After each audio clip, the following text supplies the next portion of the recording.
Recently, I uploaded a video listing 10 tracks I would like to see return to the Gran Turismo series, and one of the entries on that list was Complex String. And ever since making that top 10 list, I just can't stop thinking about Complex String, and so I want to dedicate an entire video to it. So are you ready for some nostalgia? Then let's get started! Complex String is a track which only appeared in Gran Turismo 3. It comes in at just under 7 miles long, with 42 corners, which, as we'll soon come to see, are in short variety. But Complex String is the longest track in Gran Turismo 3, just beating out Test Course. And a test course is how I would describe Complex String. A test course or training course for the player to get used to various corners, both entering and exiting them, as well as dealing with elevation changes and the sun in your face. In keeping with the training theme, Complex String's logo is black and yellow, similar to the Seki disc, which can often be seen on crash test dummies, for example. And I believe this was probably intentional, since training is mostly what Complex String is used for. Complex String is the only track in Gran Turismo 3 not to be used for any single player races, with the only race use being for multiplayer and I-Link battle. Despite this, Complex String still has to be unlocked in order to use in arcade mode. Tracks in Gran Turismo 3 are unlocked by completing the bonus challenges, and to complete the bonus challenges you simply have to win races on either easy, normal, or hard difficulty. Winning them in hard completes it for both easy and normal, so it's recommended that you try it on hard difficulty. Complex String is found in the E block, and Complex String 2, which is in reverse, is found in the F block, and is listed as the final track. I don't know why Complex String was never used in any of the Gran Turismo mode events or in the single player arcade races, because yeah, it's long and complex, but it has a start grid, a pit lane, and fully complete replay camera angles. I don't know if it was a time constraint or technical issues, or maybe it was just intentional and not ever meant to be used as a single player racetrack, but it is used in single player gameplay. Where, you might ask? Well, the license tests, of course. International B tests 6 and 7, and International A tests 7 and 8. The license tests interestingly don't even cover the entirety of the track, leaving 2 types of corners out. I said in my tracks video that Complex String replaced the license tracks from Gran Turismo 2, but did it really? Because out of the 48 license tests, only 4 of them used Complex String. So it's not even used that much for the purpose it was seemingly made for. But outside of Gran Turismo mode, in arcade mode, Complex String is the final time attack challenge, in which you drive a roof RGT aiming to beat the fastest lap set by Kazunori Yamauchi.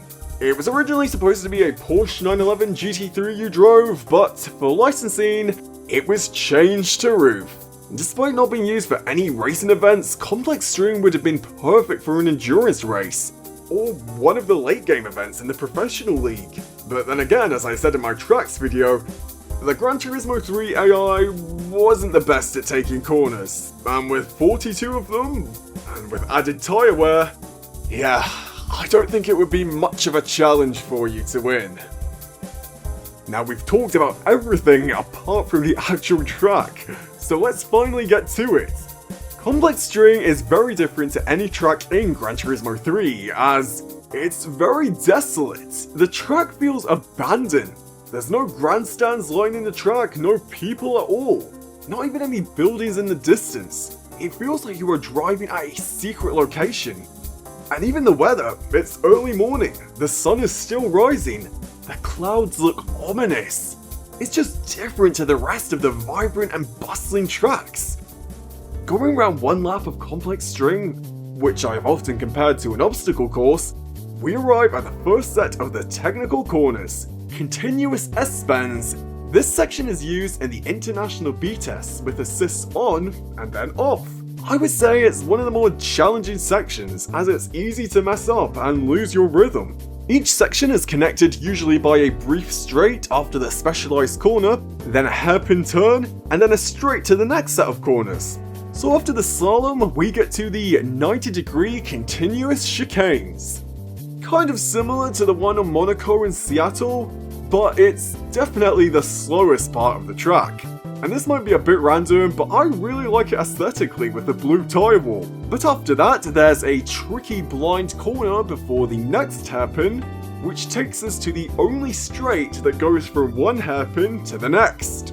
Where after that, we then arrive at the International A Test 8, which is the continuous loops. These kind of follow the radius tests that the earlier Gran Turismo games seem to really like.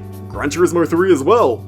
Only instead of staying in the one circle, you move from circle to circle. Forwards, the circles gradually get bigger, and on reverse, which is what the test uses, the circles gradually get smaller. And so it's probably more difficult on reverse, to be honest. But I can't think of any track out there that uses this kind of circular corner to this degree. Afterwards, we zoom down another straight and immediately hit the brakes to the section for the International A Test 7, S-bends with elevation changes. Despite the sun in your face driving in the forwards direction and the quick elevation changes, I would say this is my favourite section of the track.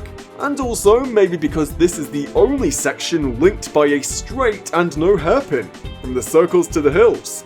In Gran Turismo 3, cars kind of floated from side to side. It was very rhythmical, and the rhythm is very chaotic on this section. And also, it's so easy to get overconfident and lose balance on the hills and then spin out. I think I struggled to get the bronze the most on this section of the complex string license test. And then finally, it's one other hairpin, a curved straight into a long sweeping corner to the final tight chicane. Then one last sweeping corner to the home straight. All of that will take you over 4 minutes in a fast race car. Maybe some expert players can get under the 4-minute mark, but not me. Unless maybe in an F1 car.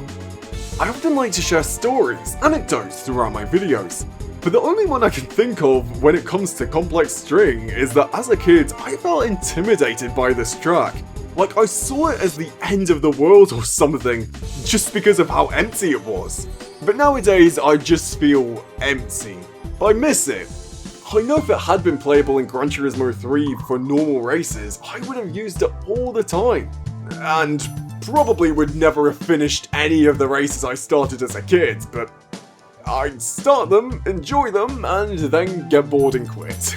Now in terms of popularity, complex string is actually very popular. And that does surprise me because it serves such a small purpose and cannot be raced on normally. So for many players, they probably didn't drive on it very often, and therefore you would think we wouldn't form that kind of attachment to it that so many of us have with tracks like Midfield or Apricot. But I guess in some ways that just adds more appeal to complex string. It was a mysterious track, it was different, it was restrictive. And I know so many of us have longed for it to be playable, for us to race against the CPU, or nowadays with easier access of internet play, each other.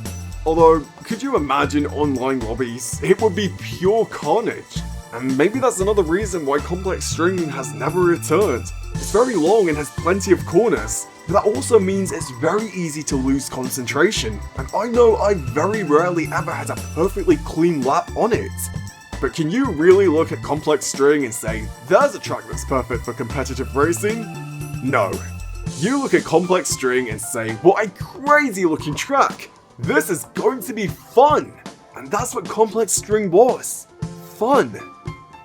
And so there we have it, a reminisce over complex string.